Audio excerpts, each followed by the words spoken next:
What's going on, dudes and dudettes? So Luka Doncic the other week was named the Player of the Week in the Western Conference, averaging almost 40 points a game, almost 9 rebounds, and over 10 assists. So big congrats to him. And they did get a big victory against Toronto on the road, 123-120. Austin Reeves had 44 points and 11 assists, a double-double, and Rui Hachimura hit a game winner. If you've seen some of my shorts throughout this week, you did see that game winner, which is pretty cool.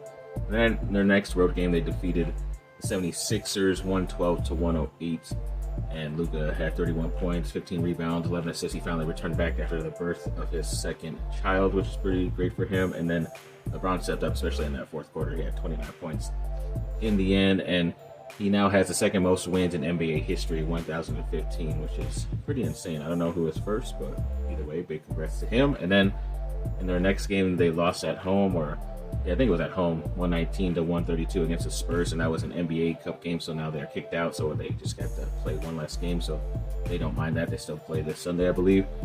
And then Luka and Austin are the first teammates to each average over 28 points per game in a season since Shaq and Kobe in 2001. So yeah, those guys are making their own Lakers history, which is insane because you wouldn't have thought it would have been Austin Reeves next to Luka. It would have been LeBron, but he's been hurt.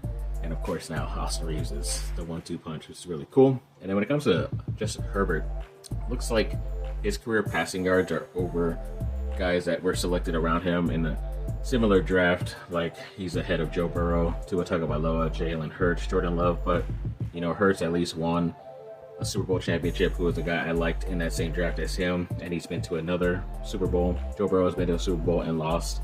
So yeah, he's better than some of those other guys in my opinion, but yeah, he just has those stats. It's like kind of empty stats because that's kind of like what Rivers was. He had all these great seasons and prolific stats, and then he just never did much in the playoffs. So hopefully that's not the same repeat. All we can do is hope that he can get us to the promised land. And they did have like a schedule update on their Saturday doubleheader. In week 17, December 27th, they will be playing Houston on the NFL Network. And of course, my girlfriend's Green Bay Packers will be playing later that night too, so it'll be a busy day for us. And apparently with the win this weekend against the Chiefs, the Chargers have a 93% chance to get into the playoffs officially, but with the loss, it's only a 60% chance, so hopefully they can get through that better.